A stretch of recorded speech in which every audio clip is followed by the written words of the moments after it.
présenter les EZ Security Days à Tunis, la première édition aussi en Afrique. Donc un grand événement pour tous les DSI et dirigeants de grandes entreprises. Le message principal était de les sensibiliser aux risques et aux nouvelles menaces et de leur fournir des outils pour y répondre, outils performants, formation et sensibilisation.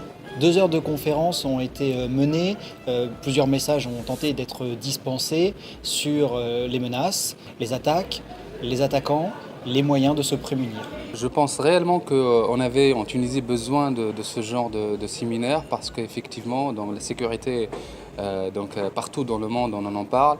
Et en Tunisie, on a besoin de parler de cette journée. Et j'ai vraiment apprécié le fait de pouvoir participer à cette journée et de découvrir, être au contact de spécialistes qui parlent de la sécurité. Ça a été très bénéfique. On est en train de voir de plus en plus qu'on a plus des attaques chaque jour. Le partenariat avec EZ, en fait, il est assez important parce que sur la phase tactique de la cyber threat intelligence, on peut récupérer un flux de données assez important, de ce qu'on appelle les indicateurs de compromission. Donc ces flux-là, ils seront directement déployables sur les outils de sécurité de nos clients et afin de stopper l'attaque. Donc le but en fait de la cyber threat intelligence, c'est stopper l'attaque anticiper avant que l'attaque arrive à l'encontre des systèmes d'information de nos clients. EZ, c'est un de nos partenaires principaux dans le cadre de Blue Safe Force. On a choisi d'utiliser EZ pour la protection des endpoints, déjà parce que l'outil était extrêmement convivial, très facile à installer et surtout efficace. Donc on en a testé plusieurs. On a des partenariats qui subsistent avec d'autres, des concurrents.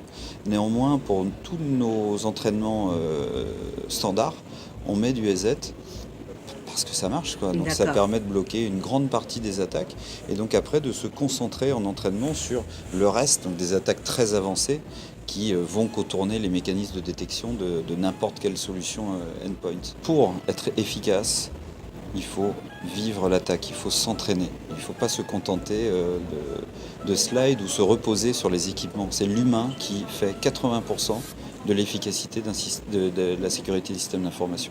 On attendait déjà cette conférence, donc c'est une première, je pense, en Afrique que l'éditeur EZ, et ça prouve l'importance que EZ apporte sur ce domaine pour les différents secteurs stratégiques, notamment avec les enjeux avec la cybersécurité, avec les nouvelles tendances d'attaque et les nouvelles menaces. Tout était intéressant d'un point de vue technique, les produits aussi, donc la formation et tout ça, tout était intéressant.